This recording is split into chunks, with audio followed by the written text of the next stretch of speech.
On today's episode of Locked On Yankees, we'll be discussing the weekend they had against the Tigers. It was a good one. Plus, I have some questions for our viewers about how the Yankees are being shown, the different platforms, what your thoughts are. I'll share my thoughts and more, all next on Locked On Yankees.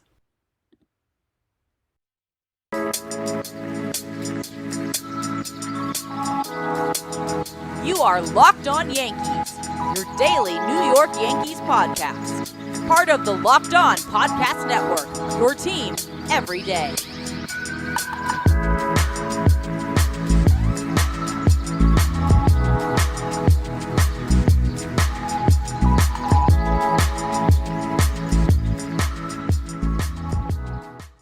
Greetings, Yankees fans. This is Stacey Gotsoulias. Welcome to the show. Locked On Yankees is part of the Locked On Podcast Network, your team every day. We'd also like to thank you for making Locked On Yankees your first listen every day. We're free and available on all platforms, including Apple, Odyssey, Spotify, and Stitcher. You can watch and subscribe to us on YouTube. Also hit the like button on our videos, comment on the videos, and hit that bell notification so you can know when the videos go up. And when you get into your car, you can tell your smart device to play podcast Locked On Yankees. Today's episode is brought to you by BetOnline. BetOnline has you covered this season with more props, odds, and lines than ever before. BetOnline, where the game starts. I hope you're all having a wonderful Monday. It's an off day for the Yankees. It's an off day for us. We get to think about the weekend and what transpired, and it was all good for the Yankees, really. And it's kind of funny that the pitching performances were so good that even Jordan Montgomery's performance on Sunday, which wasn't bad, just seemed bad compared to his other friends in the starting rotation. So that's just amusing to me. You know, 6 1/3 innings and 2 runs is perfectly fine. But compared to how the other guys pitched, and this goes back to Nestor Cortez against the Angels, So we'll discuss every game. Let's talk about Friday first, because Friday was wild. Friday was really wild. It was Gerrit Cole against the rookie Rodriguez. Turns out the Yankees were picking up on his pitches. He was tipping them. And it kind of looked like they were. And I'm really surprised that A.J. Hinch allowed him to stay in the game to give up as many runs as he allowed him to give up. It was 4 1/3 innings. He gave up 10 runs on 11 hits. He walked 2, struck out 4. He gave up 4 home runs. I felt bad for the kid. I really did. Trevino hit a home run off him. Judge hit a home run off him. Rizzo hit a home run off him. Matt Carpenter hit a home run off him. Just, I don't know. That's not nice to do to someone, really. At that point, like, what are you doing? Just take him out. There's no way your team's coming back. So, not with the way Cole was pitching on Friday night. So the Yankees ended up scoring 13 runs on 15 hits. The only regular without a hit was Josh Donaldson. He went 0 for 3. LeMahieu had 2. Judge went 4 for 5 with that home run. Rizzo was 1 for 5. Andujar was 1 for 5. Carpenter was 2 for 3. Kiner Falefa was 2 for 4. Trevino was 2 for 3. And Hicks was 1 for 3. Now, as for the Tigers, I don't know about most of you, but Cody Clemens came in to play for the Tigers. Yes, Roger Clemens' son. I know I know how life works. I know that people have children. You know, Roger Clemens is a bit older than me, so it's not that shocking that his son would be in the majors, but it's still uncomfortable to know that all of these kids, even Vlad Jr., I'm still kind of, because is Vlad younger than me? I believe Vlad Sr. is younger than me by a few months. That makes me uncomfortable. My Cameron's kid is playing in the majors. Like, it's just, if you're around my age and you grew up watching these guys in the 90s and 2000s, and, they retired a little while ago, but not long enough for you to feel like, oh, yeah, they should have a 20-something son in the majors doing well. But yeah, Cody Clemens, Not a pitcher. He plays the outfield. Doesn't pitch like his dad. And Roger Clemens was at the stadium this weekend to see his son play. Just, yeah. Anyway. Kiner Falefa. He had 2 doubles. LeMahieu had 1. Trevino had a triple. Trevino has just been... He's been great. And the Yankees were 5 for 7 with runners in scoring position. So that's the kind of game they had on Friday night. As for Gerrit Cole, he kept up with his friends in the starting rotation, Nestor Cortez and Jamison Tyone. Went 7 innings, gave up 2 hits, did not walk anyone, struck out 9. His ERA is down to 2.78. Jordan Montgomery's ERA is 3.02, and it's the worst in the starting rotation. That's how good the Yankees starting rotation is now. This is like a historical start for them. People are getting really frightened by this. And as I said last week, their real test is coming up in the second half of this month. Not that Minnesota is anything to sneeze about, and we'll talk about Minnesota on tomorrow's show. We'll preview that series before it starts tomorrow night in Minnesota. Lots of storylines going into that series with Minnesota getting Correa, the Yankees trading away Gio Urshela and Sanchez to the Twins. Sanchez. Monday. Sanchez is doing pretty well.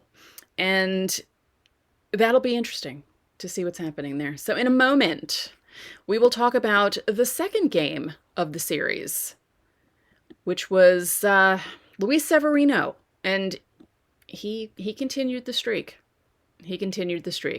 But first, our next partner has a product I use literally every day. I started taking AG1 because I wanted better gut health, more energy, because I hated taking pills and vitamins, and I've been like that since I'm a kid, and I wanted a supplement that actually tasted good. And I've been on it since the beginning of March, and it doesn't taste like it's super healthy. It has a mild tropical taste, and I actually look forward to it every morning. With 1 scoop of AG1, you're absorbing 75 high-quality vitamins, minerals, whole food source superfoods, probiotics, and adaptogens to help you start your day right. This special blend of ingredients supports your gut health, nervous system, immune system, energy, recovery, focus, and aging. All of the things that I want to take care of. I take it first thing in the morning before I wake up, before I have my breakfast and my coffee, and especially before I work out. Right now, it's time to reclaim your health and arm your immune system with convenient daily nutrition, especially heading into summer. You sometimes can get summertime colds. That's not fun.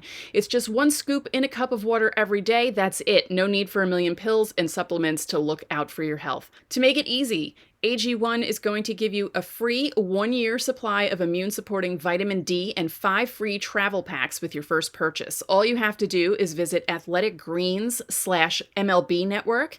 Again, it's athleticgreens.com/MLB Network to take ownership over your health and pick up the ultimate daily nutritional insurance. Thank you for making Locked On Yankees your first listen every day. We're free and available on all platforms.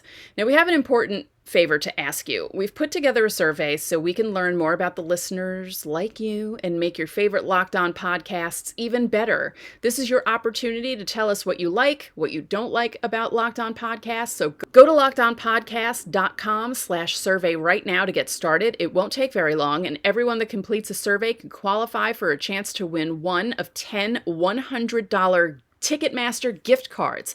To take our audience survey, go to lockedonpodcasts.com/survey. Thanks for your help. So, game 2 against the Tigers, Luis Severino. Now, the offense didn't go as nuts as they did on Friday night, and that worried me slightly because, sometimes when a team scores too many runs in one game, they may come out flat the next day and may not even score. You've seen that happen plenty of times. But as I keep saying, this team is not like 2021, and they're proving it every single day. So let's get into this one. It was Luis Severino against Brisky. His name was Brisky. I pronounced it wrong. I apologize. It's spelled like Brisky, and there was no pronunciation on MLB.com or Baseball Reference. So I just guessed, and I apologize. You know, people mispronounce my last name all the time. Hello, look at the way it's spelled if you're on YouTube. And, you know, I get it. So I'm sorry, Mr. Brisky. So the Yankees only scored 3 runs on Saturday, but it didn't matter because the combination of Luis Severino pitching 7 innings, Michael King pitching 1 inning, and Clay Holmes pitching 1 inning shut the Tigers down and didn't allow a run. Severino looked great. And the hit that he gave up was early in the game and probably shouldn't have been a hit. It probably should have been an error on Isaiah Kiner-Falefa. It could have been a no-hitter. Oh well. Only gave up 1 walk, struck out 10. His ERA is down to a 2.95. That's right. Jordan Montgomery is the only starter in the Yankees rotation with an ERA over 3, and it's only 3.02. Just like we all predicted. Just like everyone who was making fun of the Yankees in the offseason for being Gerrit Cole and a bunch of guys in the rotation. Just like they all predicted as well. And yes, I know, it's still early. It's only June 6th, and things can fall apart. But for right now, the Yankees are really good. They're really good. So enjoy this while it's happening.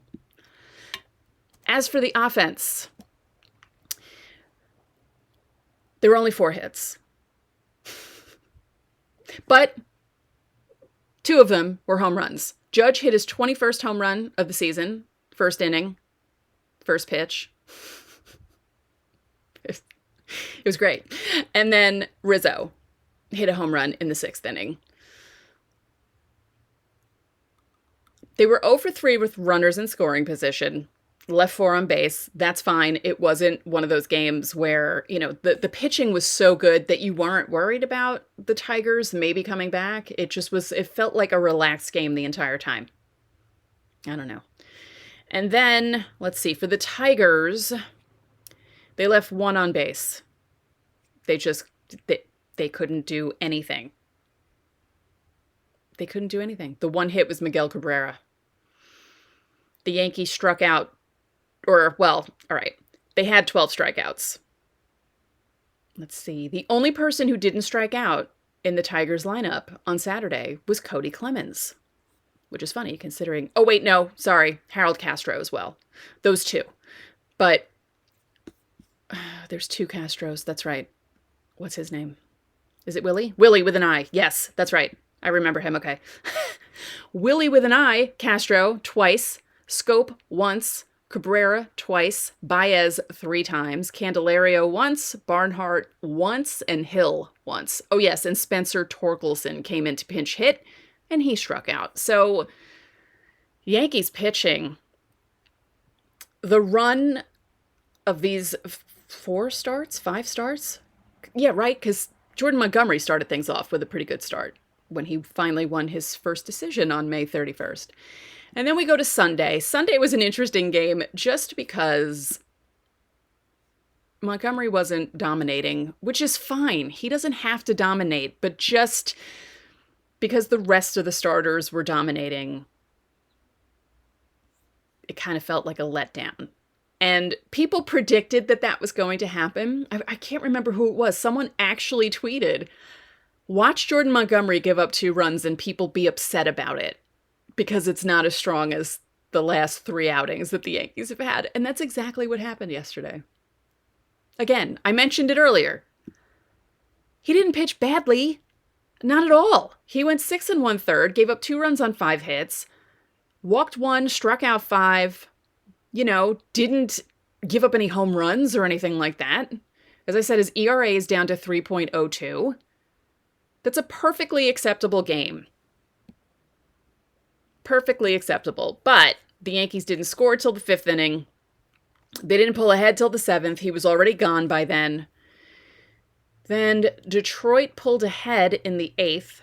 Yankees tied it in the bottom of the 8th. Then they went into extra innings. And as you all know, if you've watched this show or listened to the show, how much I love the extra inning rule. I don't. Even when it benefits the Yankees, even when they end up winning the game, I still don't like that rule, and I will never like it. I know some of my colleagues do. I don't. I will never like that rule. I don't care if the Yankees win 10 extra inning games this season. I'm always going to dislike that rule. I can't stand it. Ugh. So, the Yankees, Gallo, tied up the game in the bottom of the fifth after Detroit went ahead, hitting a home run. Very nice, Joey Gallo. But then he came up with the bases loaded and struck out later in the game. Oh, Joey Gallo. Every time I think you're gonna, I don't know, something's gonna happen, and then it doesn't. And that's just sad to me, but what are you gonna do? That was the only home run of the game for the Yankees. The Yankees were 2 for 10 with runners in scoring position, and they left 8 on base. So this was a frustrating game, but I didn't feel like they were going to lose. I felt like they were going to win, even in extra innings, especially after the way the top of the 10th went. Actually, let's talk about that very quickly. Derek Hill strikes out on a foul bunt. What? Did AJ Hinch really want him to do that? Because as I was watching it, I saw him attempt the bunt twice, and then he did it again. And I was like, why did he do that? What? And then King struck out Willie Castro swinging and struck out Spencer Torkelson swinging. And I thought to myself, this could be good. This could be good for the New York Yankees. And it turned out to be very good because the Yankees ended up winning on a Josh Donaldson sac fly. Now, I will say it was slightly scary when Rizzo singled and Judge had to kind of jump back to third. I was afraid he hurt himself. He did not, thank goodness. Rizzo advanced to second on defensive indifference, but it didn't really matter. Josh Donaldson hits the sac fly to Willie Castro in left. I don't even know why Castro decided to catch the ball because he was facing the wall as he caught it. There was no way he was going to turn around and be able to catch Judge anyway. And the Yankees went 5-4. So there was a good end to the series, a good end to the, I was going to say road trip. No, homestand. And so they're in Minnesota for a series, which will start tomorrow. And again, we will preview that on the next episode of Locked On Yankees. And in a moment, we'll talk about Amazon, Apple, Peacock, because a lot of people are talking about it, and I feel like we need to discuss it. But first, BetOnline is your #1 source for all your betting stats and sports info. Find all the latest sports developments, news, and odds, including the NBA championship matchup. The Warriors won a game last night. Hallelujah. You have the hockey conference finals, you have Major League Baseball, and of course, all the latest fighting news from MMA and UFC to boxing. BetOnline is your continued source for all your sports wagering information, including live betting, esports, and more. Head to the website today or use your mobile device to learn more about the trends in action. BetOnline, where the game starts. So this has been a bone of contention for a lot of Yankee fans this season. The Yankees had 2 games on streaming services this weekend. The Friday night game was on Apple, and the Sunday morning game, because it began at 11:35, was on Peacock. I will say, and I've said this before, I have all the streaming services. I have Amazon and Apple on my computer. I have Amazon, Apple, and Peacock on my Roku TV, along with everything else that you can think of. Paramount, Disney, HBO Max, Tubi, Pluto. I mean, everything. Even I have the Peloton app on there. The future's amazing, really. But a lot of people were complaining about the games being on streaming services because some people don't have those streaming services and some people don't want to have to get a streaming service just to watch one game. That was a big complaint about Peacock yesterday. Some people were complaining about the 11:35 start time. I kind of liked it because the game was over by 3:15 and, even going to extra innings, it was over by then. And I know a lot of people who are parents actually preferred the 11:35 start because, if you have young kids, you're up at like the butt crack of dawn, for lack of a better phrase. I would have preferred to have the 11:35 start on Saturday just because I forgot I had set my alarm for the previous Saturday because I had my 500th Peloton ride and I wanted to take a live class with my favorite instructor because I knew he would do a shout out for me. And it was a 7 o'clock class on a Saturday morning and my alarm went off at 6:30. Well, I forgot that I had set that alarm and it went off this Saturday. For some reason, the ringer on my phone was really loud. And when I tell you, I'm not sure I've ever been that scared in my life when that alarm went off. Can anyone relate to that? Because, that is a frightening. First of all, I didn't recognize the noise because it was a different alarm than my regular alarm. And then I was scrambling for my phone and it was just a nightmare. So anyway, I would have preferred the 11:35 start on Saturday if we're being real, but it was 105. It was fine. That was the only game on Yes. The other problem with Peacock was that the post game was not on Yes. It was on the Yes app, but it was not on Yes because I believe the Liberty were playing. I don't have the Yes app. I know. Isn't that bad? But I don't. I don't have it. I will probably download it soon because, I know there's a lot of cool stuff on there and there's shows on there that aren't on the regular Yes channel and, I should probably watch them. But what do you all think about the streaming services? I like the convenience of them just because, especially Amazon and Apple, I can watch them on my laptop so I don't have to leave my room. That's a fun thing for me. I don't have to be around other people. But I do understand the dislike for the streaming services because you have to have all these different services to watch games. Older people don't have them. And I know some of the younger people will say, who cares? But, my mom has a friend who's 88, still with it, loves the Yankees, wants to watch them, can't watch them when they're on Apple or Peacock or Amazon because she doesn't know about any of that stuff. She just has a TV. She wants to be able to watch things on Yes and PIX, and that's not happening this year. So I understand from that point of view the dislike for the streaming services. Personally, I don't mind them. I do wish that the broadcasts were a little better because I feel like some things were being ignored on the Apple broadcast. Things were happening and they weren't mentioning them. Although I do think it's funny.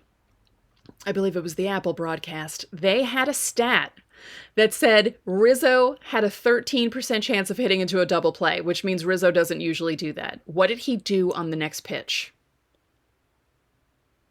I started laughing. I thought it was funny. But I do like the convenience of having stuff like that on screen. The Amazon interface, I love the Amazon interface, especially on the computer. I don't think it's the same on the TV, but on the computer, you can put it where you have the box score next to you. Makes the screen a little smaller on your computer, but that's fine. And then it automatically populates when a guy gets a hit, when a guy gets a strikeout. I think that's pretty cool. Yeah, I like that. But there were a lot of complaints. So let me know below what you think of the option to have Amazon and Apple and Peacock, like how you feel about that, how you feel about the broadcasts, how the booths are, because I know some people have a lot of complaints about the Apple booth. The Peacock booth, I liked having Cece as a sideline reporter. That was pretty cool. I liked seeing Cece. He knows the ins and outs of the team. He's friends with guys on the team. And yeah, I like having Cece there. But I wasn't that jazzed about the booth. I want to be jazzed about the Apple booth because I like Melanie Newman. I think it's great that a woman is doing the game and being the head person of the game. Women can do sports just as well as men, or sports broadcasting just as well as men, and I don't want to hear the whole, well, she never played baseball. Vin Scully didn't play baseball. As far as I know, Joe Buck didn't play baseball. And some of the guys who did play baseball are not that great in the booth. So there goes your argument about that. But I feel like it's the first year, they're getting their feet wet. It'll take some time for them to get into their groove. and they'll get better. At least I hope so. I feel like the picture on Apple and Amazon was better than Peacock. Apple, for some reason, is really, the picture is just crystal clear and everything's really bright and nice. And I don't know, if it's, I don't know what kind of cameras they're using, because I know when I believe it was the Yankees, right? Yeah, when the Yankees played the Royals a few weeks ago in Kansas City, everything was so, like the field almost looked fluorescent green and everything was just so bright and nice. And yeah, something about Apple's cameras are really great. But the Peacock, I don't know, something was up with the Peacock broadcast yesterday, and I can't put my finger on it, why it was bothering me. But let me know your thoughts about that, because I'm curious.